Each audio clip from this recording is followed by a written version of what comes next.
Excusez-moi, aujourd'hui je reste assis. Tout d'abord, Broucha Abaa, la rabbinite, qui nous fait honneur chaque fois qu'elle peut. Elle vient pour nous donner un hizouk, pour prendre des vitamines T, vitamines Torah, Tfila, Tzedaka.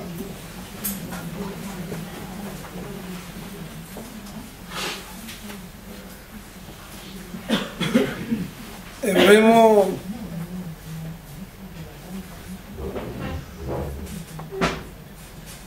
on ressent une certaine kedusha, une certaine sainteté.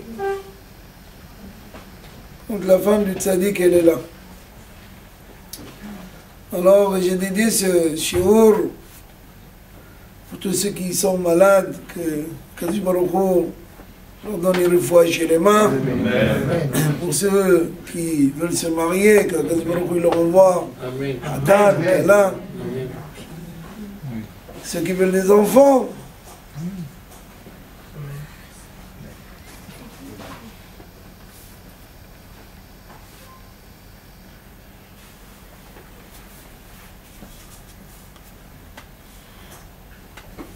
La Torah nous parle de Rivka, la femme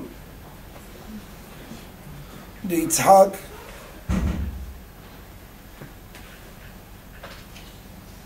Elle nous dit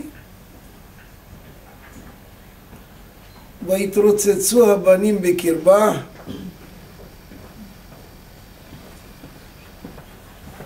ותלך לדרוש את השם.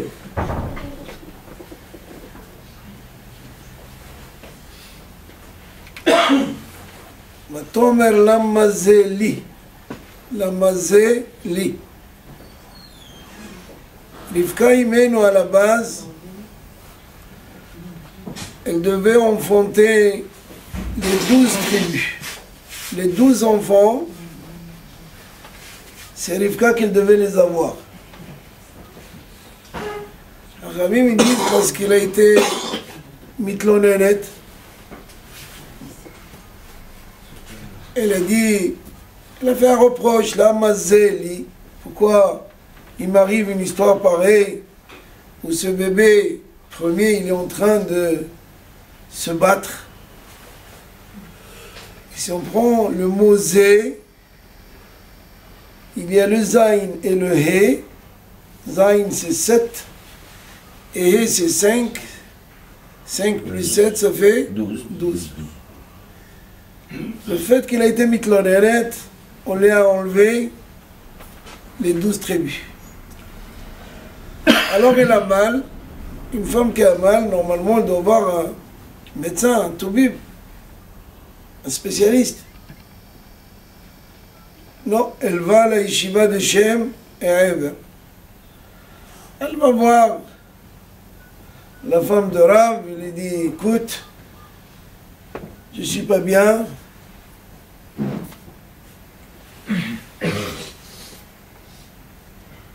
Alors je voudrais une explication, une bracha du Rav.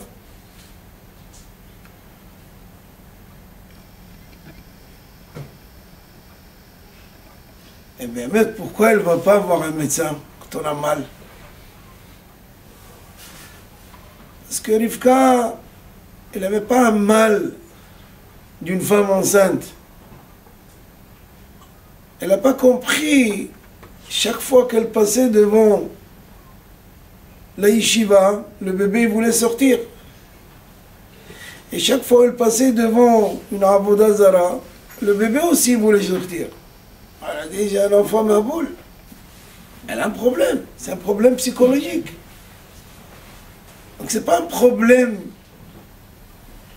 médical ou des problèmes médicaux, c'est un problème que cet enfant il ne sait pas ce qu'il veut. Et c'est pour ça qu'elle va au Beth Midrash, c'est pour ça qu'elle va à la yeshiva. Et là on lui annonce Shene goyim bevitnech ou shene leumim מעייך יפרדו לאום לאום, אמץ ורב יעבוד צעיר. On lui dit Rivka, sois tranquille, ce n'est pas un qui ne sait pas ce qu'il veut, ce sont deux. Il y aura un qui sera dans le droit chemin et l'autre, prépare-toi. Je ne sais pas en quoi il a soulagé le rabbin, parce que tu lui annonces qu'elle est bien, c'est très bien, mais tu lui annonces que le deuxième, il a un problème, ça avance pas.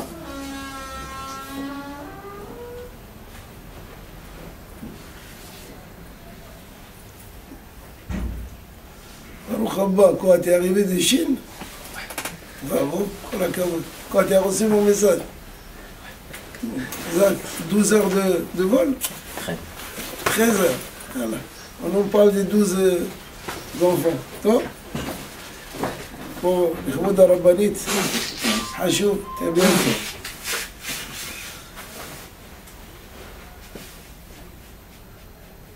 Donc, vraiment, le rabbin, il n'a pas soulagé à 100%.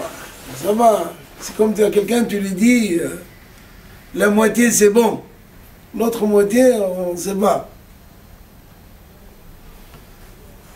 Nous, lorsqu'Akadosh Baruch Hu a un programme, et son programme c'est d'avoir 12 tribus, et que Rivka, elle perd ce statut, elle ne peut plus avoir les 12 tribus, il faudrait faire quelque chose. Alors Akadosh Baruch Hu décide que les 12 enfants, c'est Rachel. C'est plus Rivka, c'est Rachel. Qui est Rachel? Rachel, c'est la fille de Lavan, qui est le frère de Rivka. Lavan était le frère de Rivka.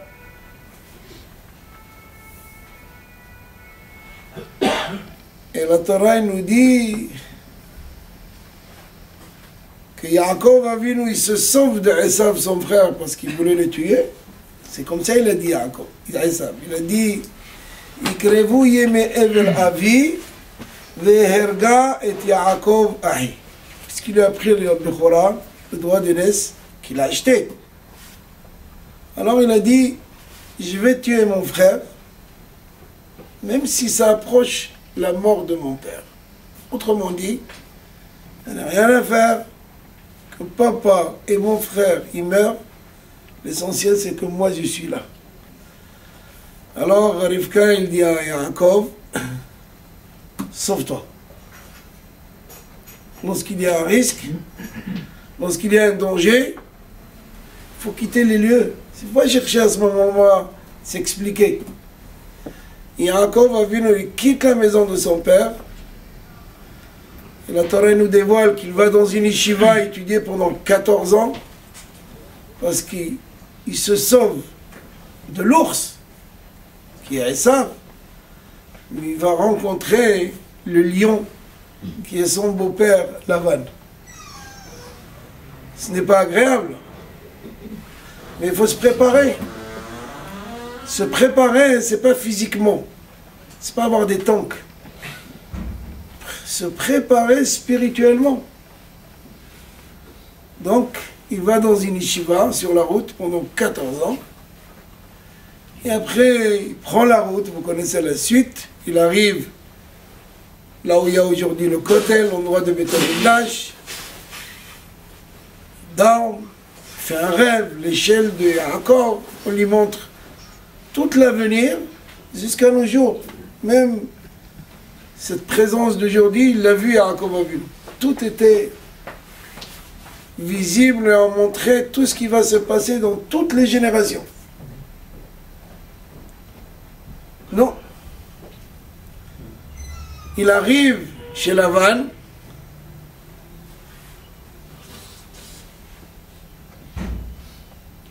Et ce n'est pas de la crème. Difficile, très difficile. très difficile parce qu'il commence à travailler le premier mois. Au début, Lavan, il croyait qu'il est venu avec de l'or, avec de l'argent. Il a bec l'or, il a chèque l'or, il a embrassé, il a enlacé. Il a ouvert même la bouche. Vous savez que les Gruzinim, en Israël, il y a des Juifs qui sont venus de la Russie. C'est une région de la Russie. Gruzinim. C'était des gens qui avaient beaucoup d'argent. Et comme ils ne pouvaient pas porter leurs biens, ils ont vendu leurs biens, ils ont acheté des petits diamants. Et les dentistes, ils sont tous des dentistes. Ils les ont mis dans leurs dents, implantés. Quand ils sont arrivés en Israël comme citoyens, chacun il a enlevé les implants et ils ont acheté avec ça. C'est une communauté qui réussit très bien en Israël depuis 1970. Ça va faire 40 ans. Donc Lavan, il pensait que Yaakov, si le Eved d'Abraham, Eliezer, il est venu avec 10 chameaux, c'est que Yaakov, qui est le fils de Yitzhak, il doit venir avec une richesse. Donc il voit rien, il voit juste un petit bâton. Yaakov, il traverse la route avec un bâton. Vous allez me demander comment c'est possible que sa mère, elle l'a envoyé chez son frère sans rien. Surtout, elle lui dit, va chercher une kala là-bas. Quand on va chercher une kala, il faut se préparer financièrement, n'est-ce pas? Aujourd'hui, un mari, de temps en temps, il faut qu'il achète une petite bague à sa femme. Hein? Chacun selon ses moyens, mais chercher une kala, il faut se préparer. Les Khamim me disent que c'est vrai. Yaakov a venu, il a pris avec lui des biens. Mais Esav, il a envoyé son fils, Eliphaz, ou Eliphaz, comme vous voulez. Il a dit, va, cherche tonton, là où tu le trouves, mais tue-le. Il a réussi à l'avoir. Il a réussi à arriver devant Yaakov, son oncle. Et pourquoi il ne l'a pas tué? Yaakov, il l'a convaincu en disant, regarde, je te donne tous les biens que j'ai. Et la Torah, elle dit, Ani, Hashuv Kamet. Un pauvre, il est considéré comme un mort. Quelqu'un que toute la journée, il cherche quoi à manger, la Gemara, il dit, Hashuv Kamet, il ressemble à un mort. C'est difficile. Chaque fois où il tend la main,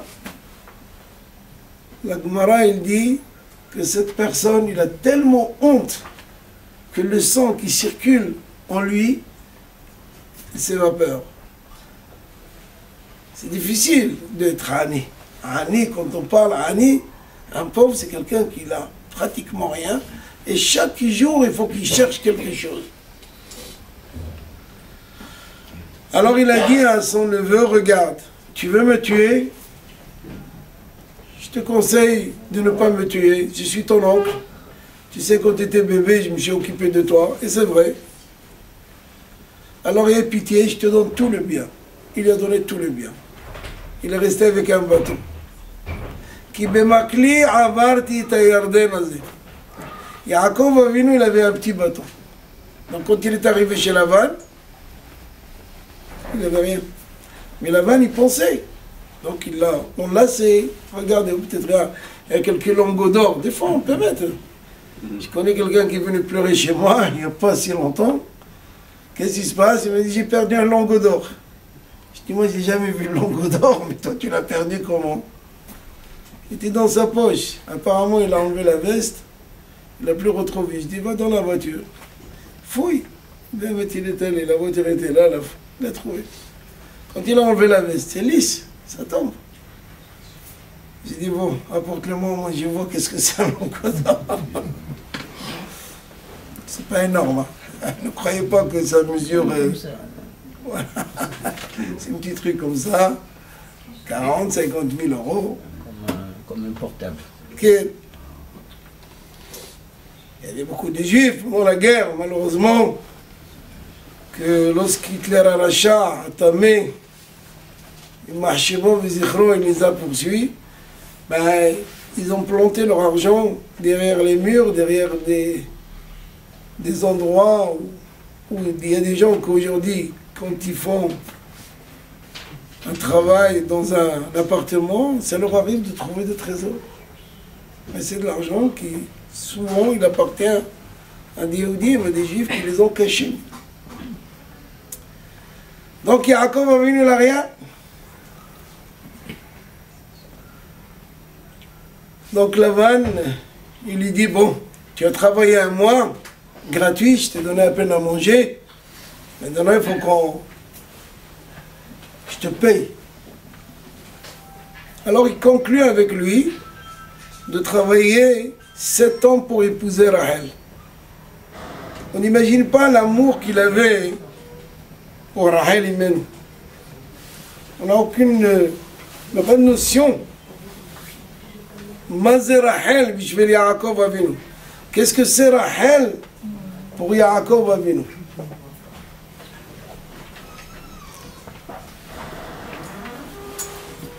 C'est parce qu'il savait, Yaakov, alav shalom, beruach hakodesh, qu'il allait avoir les 12 tribus. C'était pas parce que seulement elle était belle, c'est vrai. Rahel, Yifat Toar, Yifat Maré, comme ça il dit la Torah. Très belle. Mais c'est pas seulement pour ça. C'est parce que Rahel était tzadeket, il savait que d'elle, il va avoir les 12 tribus. Donc, Vayavod Yaakov Berahel Sheva Shanim. Il a travaillé 7 ans. Nous, on travaille 7 ans. Soir de mariage, elle se prépare. La Kala, elle va souvent dans un institut de beauté. Tous les calottes, ils sont belles. Hein? Les jours de mariage, ils sont... D'ailleurs, quand on chante, on danse devant Hatan et Kala, on doit dire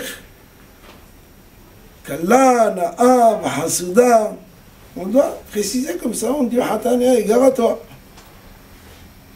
Respecte-la. Des fois, je marie des couples, je leur demande alors, tu as compris la Ketouba, ce qui est écrit? Oh, monsieur le Rav, tu écoutes bien. Tu as 10 mitzvot dans la Ketouba. Il y a 7 de Rabbanan, tu te rappelles? Il y a 3 de Oraita. Tu dois la vêtir, tu dois la nourrir, chérir, les faire rire. Il y a beaucoup de choses qu'il faut lui faire. C'est pas comme ça. On épouse une femme, il croit qu'ici il a un chèque qu'il ne va pas respecter. Tout bas, c'est important, c'est rassurant.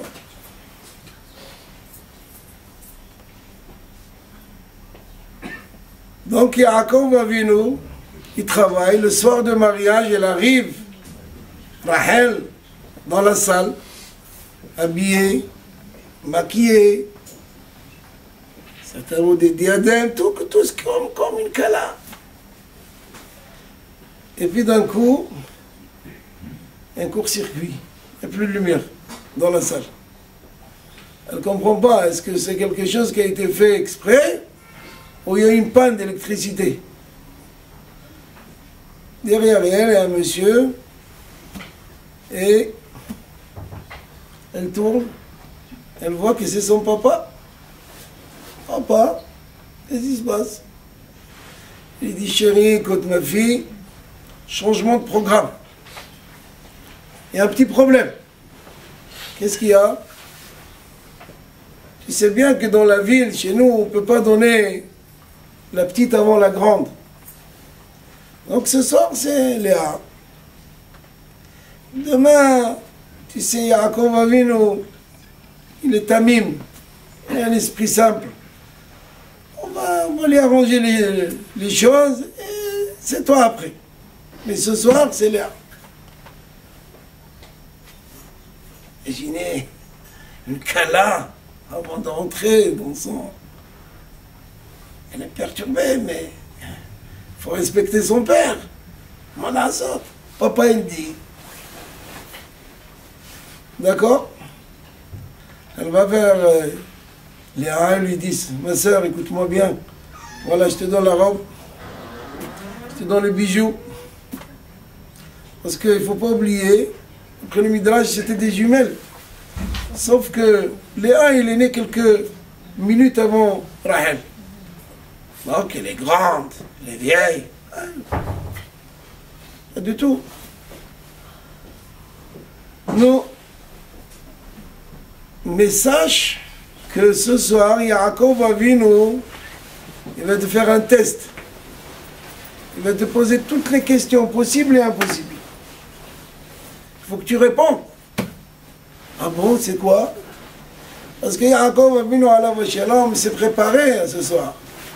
Il savait que Lavan, c'est pas, il s'appelle Stam Arami, Ramai, un tricheur. Il n'y a pas eu dans toute l'histoire de l'humanité un tricheur comme lui. Il n'y a pas eu.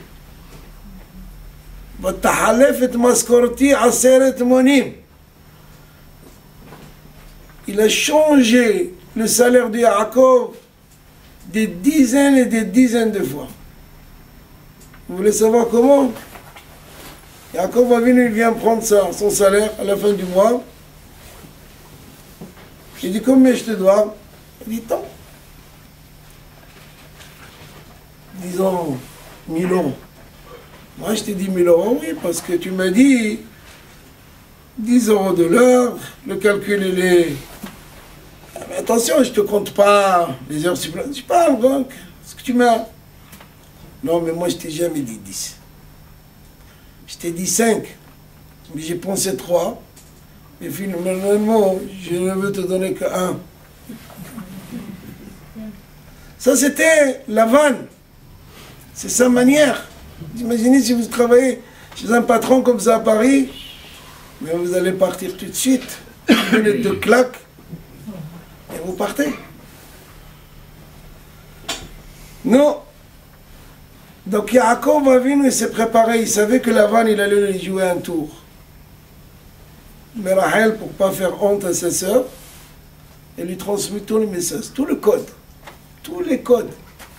Il va te dire qu'est-ce que c'est, comment on prélève la halam, voilà la halakha, voilà ce qu'il dit, voilà l'autre hakam, etc.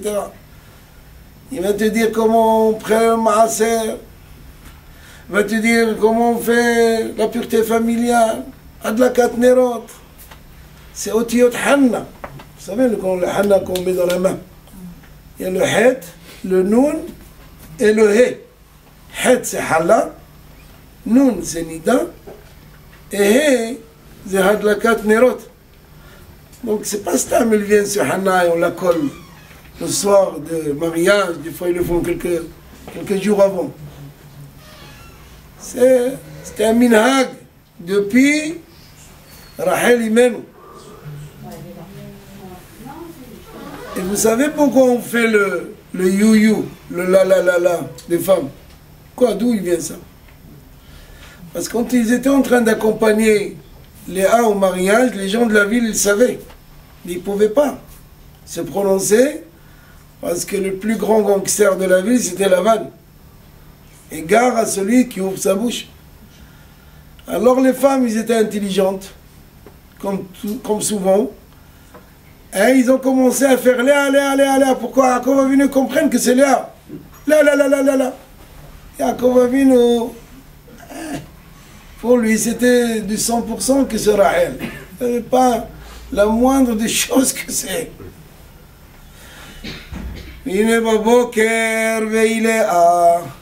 Ce fut le matin, c'est Léa.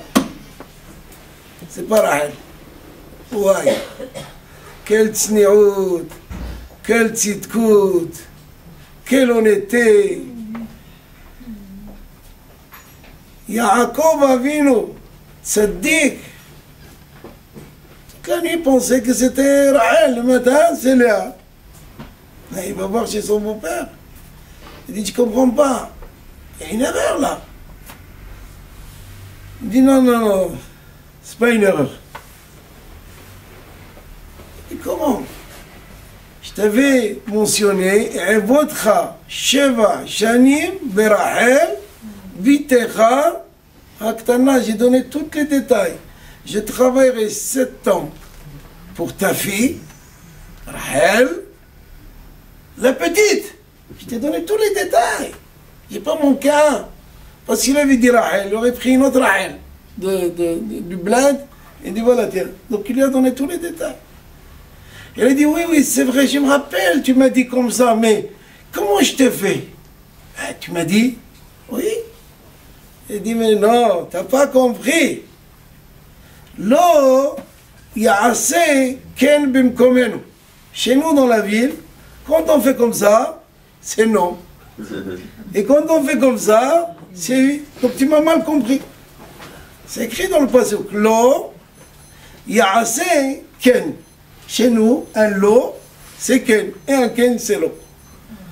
Ah, misken Yaakov, Hatzadik. Qu'est-ce qu'il fait? Il n'a pas le choix. Il voulait rien. Il a vu dans toute sa prophétie que les tribus, c'est Rahel. Il lui dit là-bas, écoute, t'inquiète. Travaille encore 7 ans et je te donne Rahel. Quelle affaire. Avant cette fois-ci, Yaakov a venu à la Shalom, il était Hacham. Dès qu'il a fini les Sheva Brachot, il a dit donne-moi maintenant Rahel. Avec toi, on ne sait pas. Dans 7 ans, tu vas commencer maintenant le 2e mariage. Tout le monde il était là. Donc Yaakov a venu épouser Rahel. Après les 7 jours de Mishté, tout de suite un 2e mariage. Nous, elle commence à avoir des enfants. Ben Rishon, Ben Sheni, Ben Shlishi, 3e, 4e, Bliainara, 5e, 6e. Rahel, Walou. Elle va voir Yaakov. Il lui dit, Yankele, son mari, elle aimait Yaakov. Non seulement ça, écoutez bien ce que la Torah dit. ויעבוד יעקב ורחל עוד 7 שנים אחרות ויהיו בעיניו כימים אחדים. C'est extraordinaire. Il a travaillé encore 7 ans. Et aux yeux de Yaakov, c'était quelques jours. Comme ça, mais Abato, Yaakov est venu à la Shalom. Non. Rachel, elle vient, elle dit à Yaakov, Hava li banim v'main meta anochi. Donne-moi des enfants. Sinon, je préfère mourir. Une femme sans enfant, c'est pas une femme. Une femme, elle vient au monde pour 2 choses. Elle vient pour son mari et pour ses enfants. Et s'il y a un de ces choses qui manque, alors elle n'est pas comblée. Elle vient pour 2 choses. Son mari et ses enfants. Regardez-vous les hommes. Des fois vous êtes à la maison, faites rien. Mais votre présence, c'est important pour votre femme. Attention, si vous êtes au calme, parce que vous êtes agité et que les assiettes commencent à s'envoler. Aujourd'hui, les assiettes sont en plastique, les verres sont en plastique, vous pouvez lancer.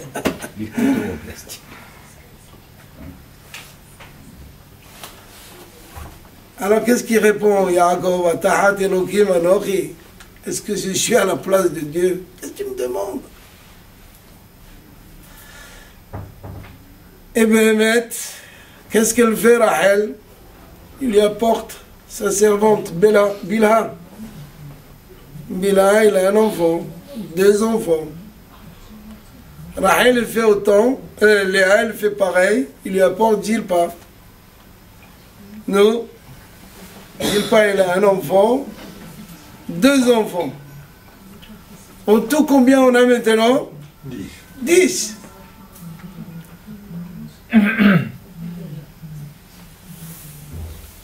Alors on ne comprend pas. Les servantes, ils ont des enfants. Léa, elle en a 6. Et Rachel, Walou, rien.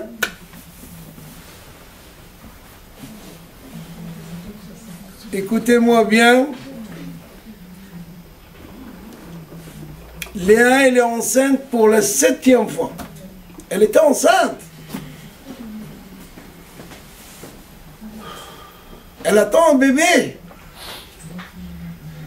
Mais il a eu des remords pour sa sœur. Elle a dit, comment? Ma sœur, qui m'a offert mon mari, qui était sans mari sur un plateau, elle reste sans enfant, elle est pire que les servantes. C'est pas possible. Donc elle prie pour sa sœur. Léa, elle prie pour sa sœur. Elle demande à Kadosh Baruch Hu, elle lui dit,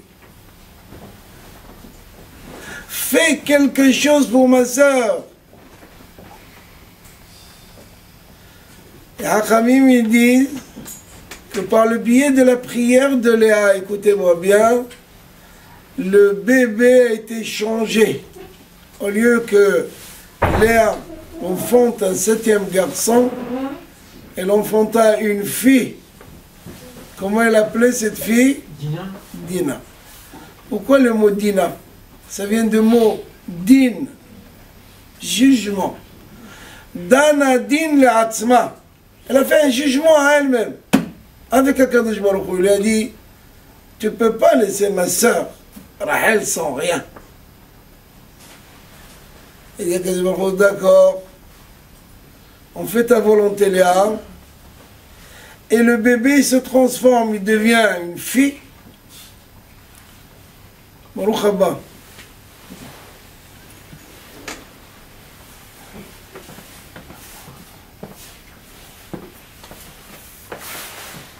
Il devient une fille, et Rachel enfanta qui? Yosef. Et Rachel enfanta un deuxième, Yosef li Hashem Aud ben Aher. Pourquoi elle appelait Yosef? Parce qu'elle a dit, rajoute-moi encore, Yosef, li Osif, rajoutez. Donc on lui a rajouté un deuxième qui était Binyamin. Vatekash belidata, vous connaissez la suite, au moment de l'accouchement de Rachel, lorsque Binyamin est sorti, la Torah il nous dit, Vatormar la mialedet, la sage-femme lui dit, celui-là aussi c'est un garçon, mais l'accouchement était douloureux. Et malheureusement, Rachel a fini son rôle. Mais elle a laissé 2 enfants, Yosef et Binyamin. Regardez Moray Rabotai. À la base, c'était Rivka qui devait avoir les 12 tribus. Après, c'était Rachel. Et pourquoi Rachel n'enfanta pas les 12? Parce qu'il a cédé sa place. Ça, c'était pas un accord avec Yaakov. C'est parce qu'elle ne voulait pas faire honte à sa sœur, elle voulait respecter son père. Très bien. Alors on lui a retiré le rôle. Donc c'est Léa. Seulement voilà, Rachel, il dit, bon, c'est pas moi, mais au moins ma servante. Léa, elle dit aussi ma servante. Et on commence finalement pour arriver au stade qu'Akadosh Baruch Hu, il va mettre les 12 tribus pour les 4 femmes. Sauf que Rachel, elle en a 2, Léa 6, et les 2 servantes, chacune 2 enfants. Vous connaissez la suite de Dina avec Shem ben Hamor. Khamim, ils disent qu'il a été puni, Yaakov a été puni, qu'il a caché Dina. Il l'a caché dans une boîte quand il il a rencontré son frère dans notre parachat cette semaine, qu'on va lire demain matin, qu'on va lire Shabbat.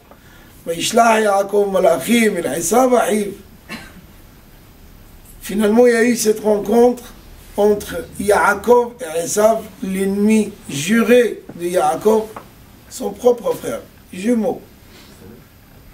Mais il s'est préparé pour tuer Yaakov. Esav est venu avec 400 ish armés jusqu'aux dents. Yaakov Avinu, Hotset Mahane, il sépare les gens, il dit Im yavo el Mahane Ehad Vikao, Aya Mahane Hanishar Lifleta. S'il vient pour frapper ce moitié, eh bien au moins on a l'autre moitié qui reste. Et Hakamim ils disent qu'il y a eu un Sha'at Ratson, on ne comprend même pas comment c'est possible que quelqu'un qui a juré de tuer Yaakov, il s'est préparé, il est venu pour faire la guerre. Parce qu'Yaakov, il lui a envoyé des matanotes, des cadeaux, faire shalom, il n'y a rien à faire. Bon, il a dit à Yaakov, s'il faut faire la guerre, eh bien on fera la guerre. Mais lorsqu'ils se sont vus, ils se sont embrassés.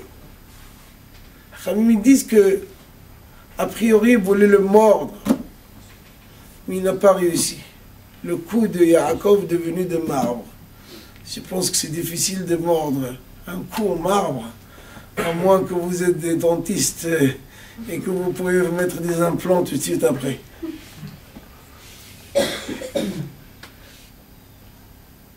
Il y a eu une infraction de seconde de changement de programme de Esav. C'est tout. Autrement, on ne comprend pas vraiment comment. Et Dina a été caché dans une boîte. Et Hachamim, ils disent que si elle a été vue par Esav, elle l'aurait pris comme femme. Alors, Moussa, je disais, alors quel mal il y a? Parce qu'elle vient d'un milieu de Torah, c'est son oncle. Peut-être elle, par la Torah qu'elle connaissait de son père, il ne faut pas oublier que les Avot, ils ont appliqué toute la Torah que vous connaissez aujourd'hui. Tout le rouleau que vous connaissez aujourd'hui, et même des mitzvot de Hachamim, comme Eruv Tafshilin, Eruv Hatzerot, Maasrot, des choses qui ne sont pas de la Torah, que Hachamim nous ont instaurées. Eh bien,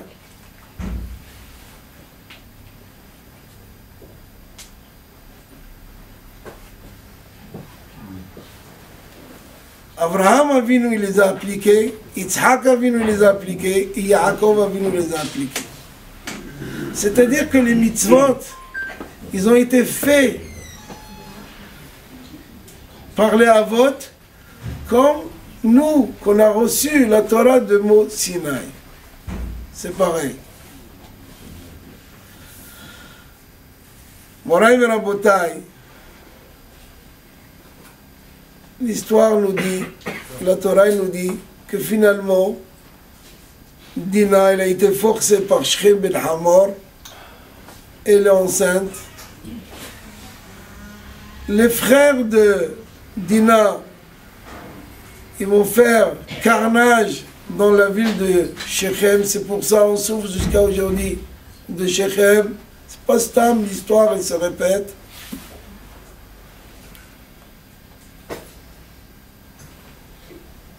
Et elle a eu une petite fille de cette relation avec Shechem ben Hamor.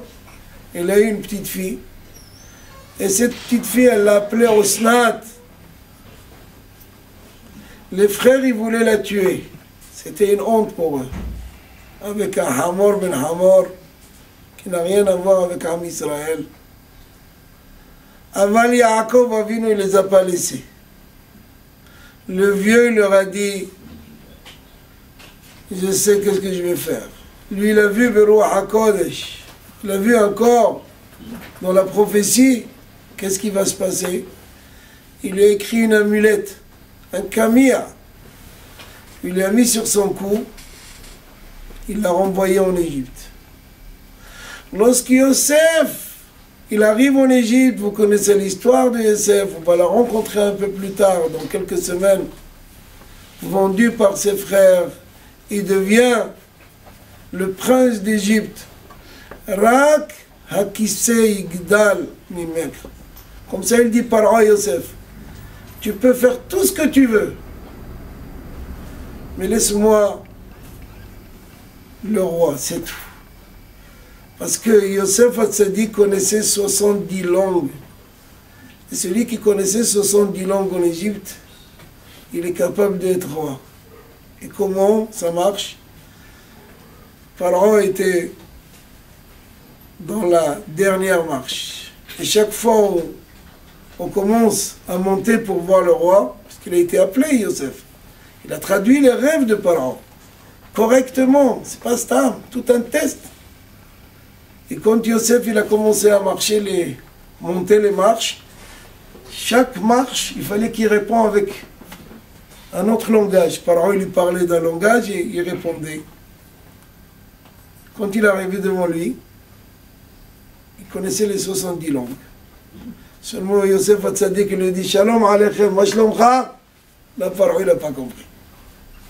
La Shon HaKodesh, le langage hébreu, ça Pharaon il ne connaît pas. Donc il a dit Khlat, celui-là il connaît une langue plus que moi, il va prendre ma place. Surtout que Pharaon il mesurait 70 cm. Hacham Gadol. Alors, c'était un nain. Il a dit à Yosef, bon, Al-Picha Isha Kol Davar, c'est toi que tu vas diriger maintenant le peuple, tu fais ce que tu veux, mais laisse-moi. Personne ne nous a entendu, il n'y a que toi et moi. Yosef Hatzadik il le laisse.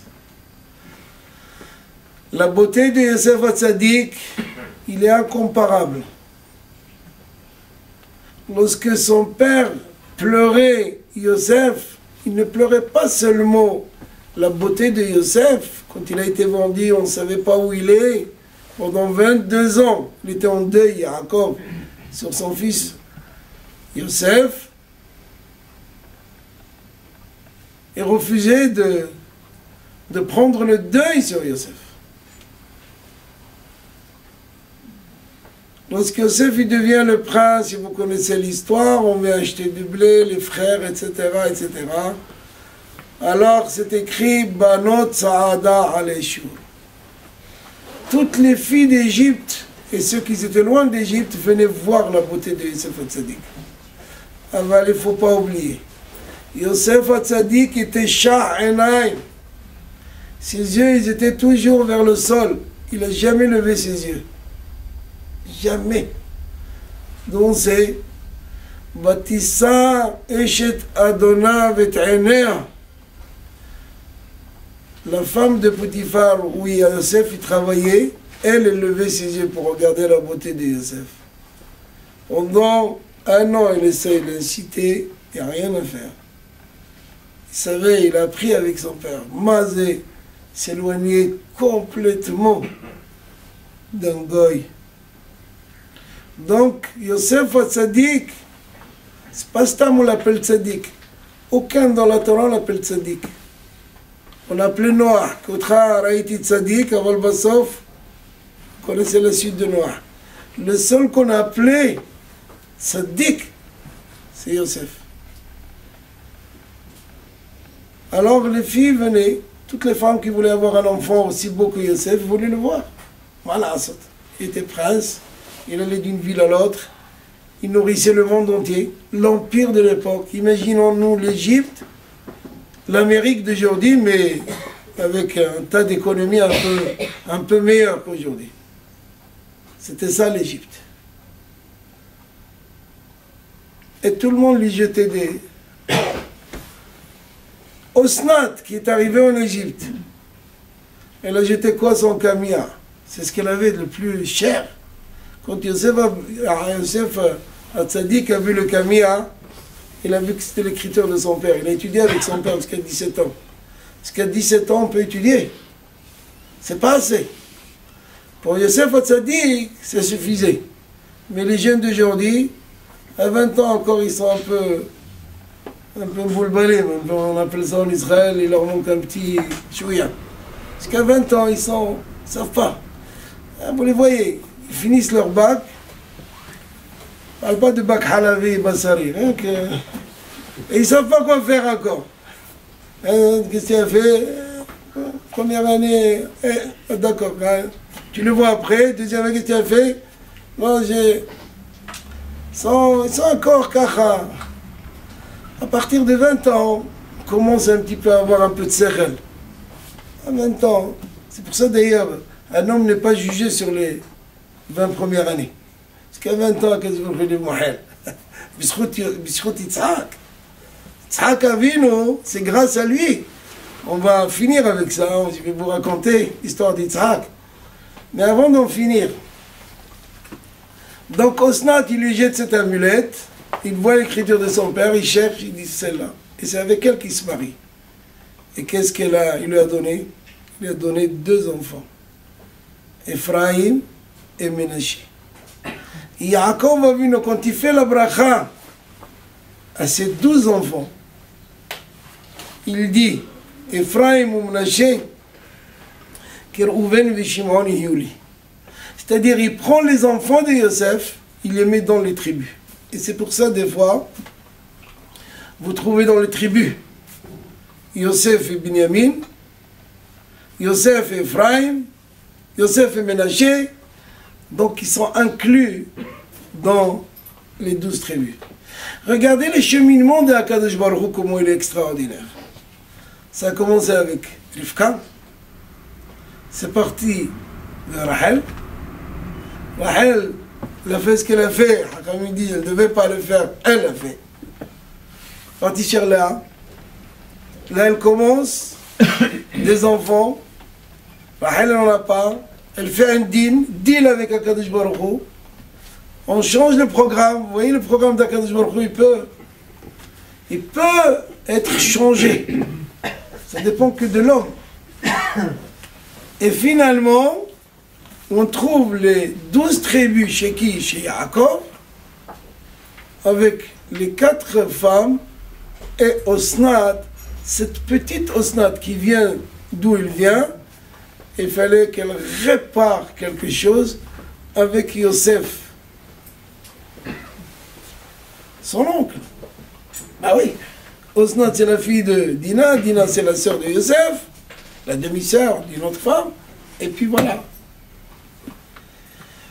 Moray Verabotai, c'est écrit dans le Midrash, et ça je l'ai raconté en quelques mots hier, que le Atid Lavo, à la fin des temps, et c'est proche, c'est vraiment, on est proche, on est au seuil, il faut qu'on soit prêt. Akadosh Baruch Hu nous demande qu'on se prépare.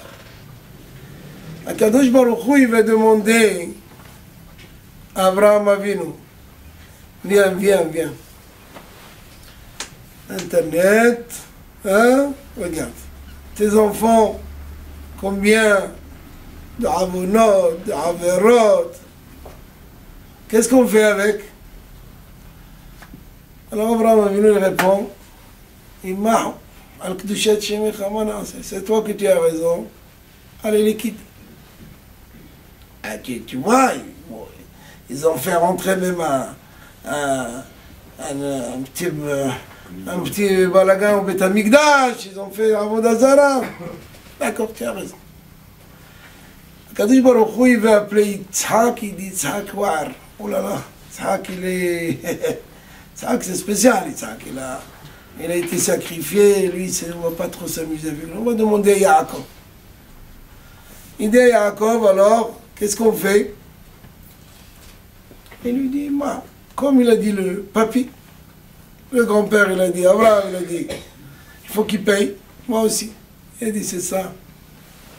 Lo besaver etza velo bedardeke ta'ama. Comme ils disent, des fois tu demandes à un vieux, il ne sait pas quoi dire. Surtout les vieux d'aujourd'hui, quand on leur donne beaucoup de santé, ils sont fatigués, ils traînent leurs pieds. Ils ont des dentiers, à peine ils s'éternuent, le dentier saute. Qu'est-ce que tu veux faire? Si Oubrim, ils sont fatigués, mais il faut s'occuper d'eux. Ah, tu ne peux pas leur demander un conseil aussi. Laisse, ne demande pas un conseil. Tu vois, un vieux... Ah, qu'il faut demander à un jeune. Ah oui, Yaakov le jeune, c'est le jeune des Avot. Là aussi, alors là, Hakam ils disent, il ne faut pas demander ni un jeune, ni un vieux. Hakam, Hakam Batora, tu peux lui demander. Alors qu'est-ce qu'il lui reste comme alternative à Kadosh Baruch Hu? Yitzhak. Ah, il va chez Yitzhak, il veut, lui, Kadosh Baruch Hu, il veut nous sauver, il veut trouver une issue. Il va voir Yitzhak, il lui dit alors Yitzhak, qu'est-ce qu'on fait? Yitzhak Avinu alav shalom, ah, lui, il est blindé, lui, hein? C'est pas un kshouch. Il dit à Kadosh Baruch Hu, d'abord il fait rire, c'est pour ça qu'il s'appelle Yitzhak. Yitzhak sara bekirba lemor, harev eloti haïta li'idna. Yitzhak, il rigole, c'est quelqu'un humoriste. Il lui dit, bon, combien un homme il vit? Comment il dit David Amelech, Yaminu Bahem, 70 ans. Ok. C'est à peu près le moyen. Il y en a qui vit 80, 90 ans. Ah, mais le moyen, c'est 70 ans. Il dit à Kadosh Baruch Hu, c'est vrai, tu vas me montrer des... Avant jusqu'à demain matin, mais bien, on fait d'abord le compte. Un homme jusqu'à 20 ans, qu'est-ce qu'on a dit? Il n'est pas tour. Jusqu'à 20 ans, comme on a dit tout à l'heure, ils ne sont pas responsables, ils font des bêtises. Tu vas pas. Ça, c'est, même quand tu veux acheter quelque chose, il y a des soldes. Il faut solder quelque chose. Donc, il lui dit à Kadosh Baruch Hu, à Yitzhak Avinu, Ata tzodek. Ok. Combien il reste? 50 ans. Ok. Maintenant, il dit à Kadosh Baruch Hu 50. Et les nuits, on dort, on ronfle. Tu peux pas, c'est pas toute la journée qu'on a étudié. Hein. Donc la moitié, c'est qu'on est allé au lit. Tu as raison. Hein? 25. Qu'est-ce qui reste? 25 ans. Non, à Kadosh Baruch Hu, il dit à Kadosh Baruch Hu, non, manassé. Il lui dit, bon, dans la journée, on travaille aussi. Il y a celui qui a avec Knesset, il y a celui qui travaille dans un champ, il y a celui qui est cordonnier, il y a celui qui va en Chine. On travaille. Il y a la moitié de la journée qu'on travaille. C'est pas la moitié de la journée qu'on est dans la Torah. Ok, tu as raison. Yitzhak, tu as raison. De 25 ans, qu'est-ce qu'il nous reste? 12 ans et demi, parce qu'il faut enlever la moitié. Hein?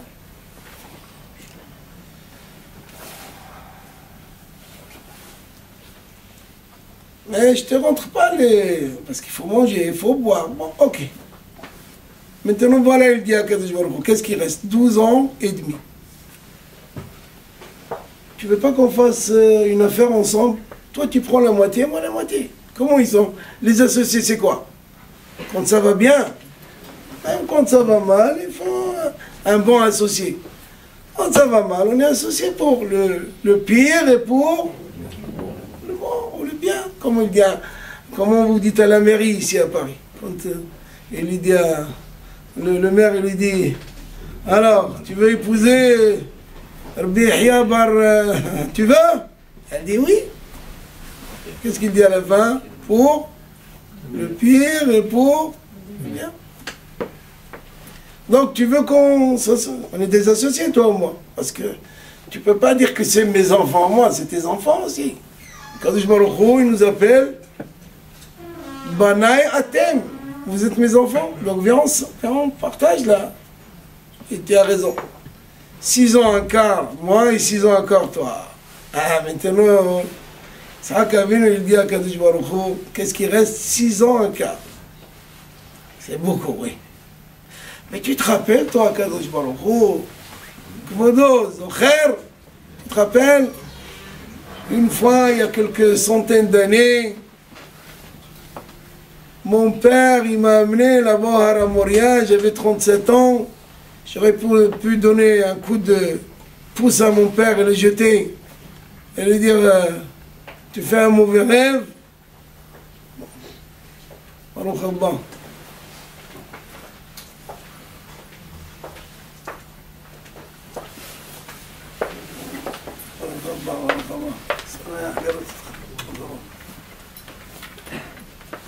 J'ai accepté.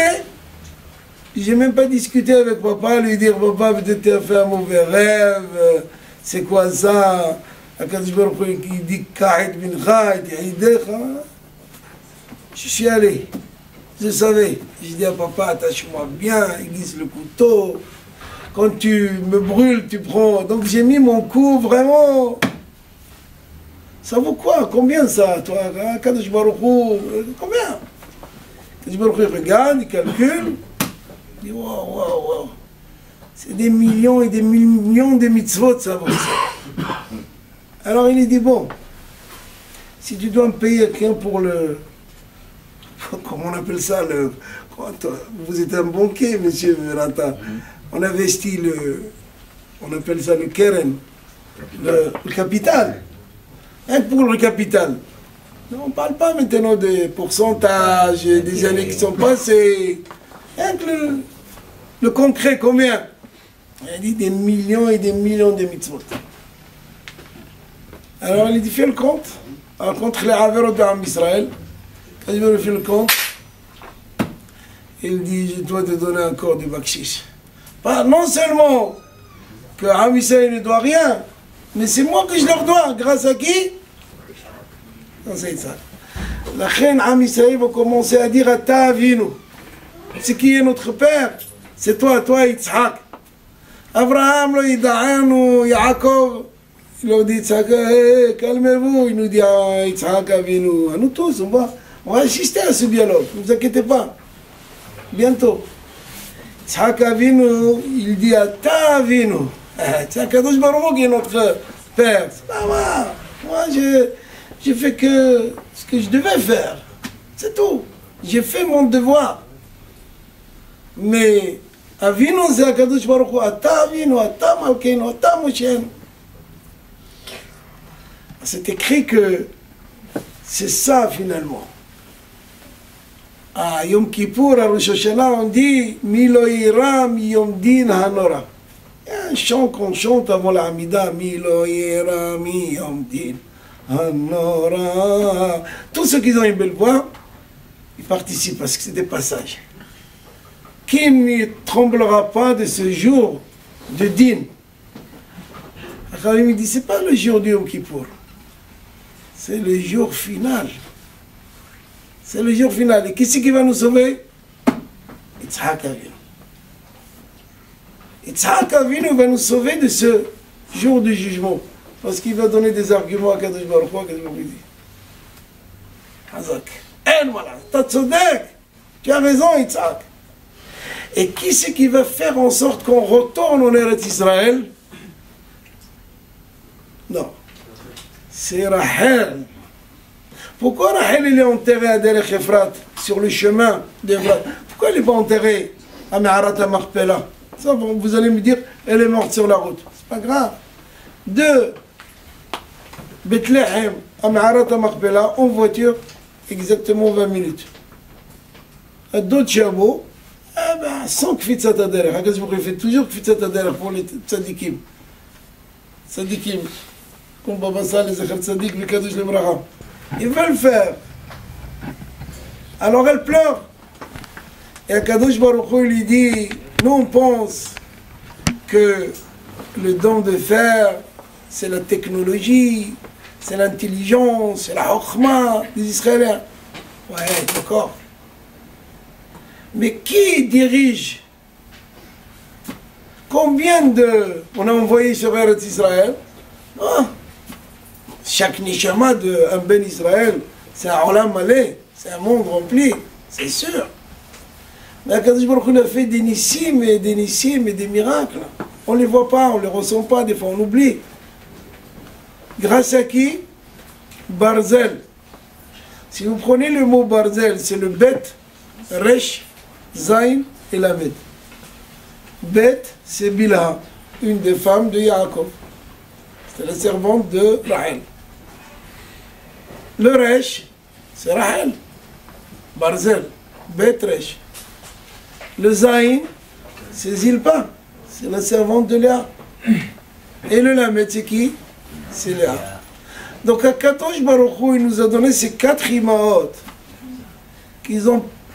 et qui protègent Am Israël. C'est ça qui pat Barzel, ou le dôme de fer.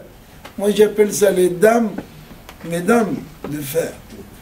Vous voyez qu'est-ce qu'ils peuvent faire, les dames? On pense qu'un homme, c'est le seul qui peut. C'est pas vrai.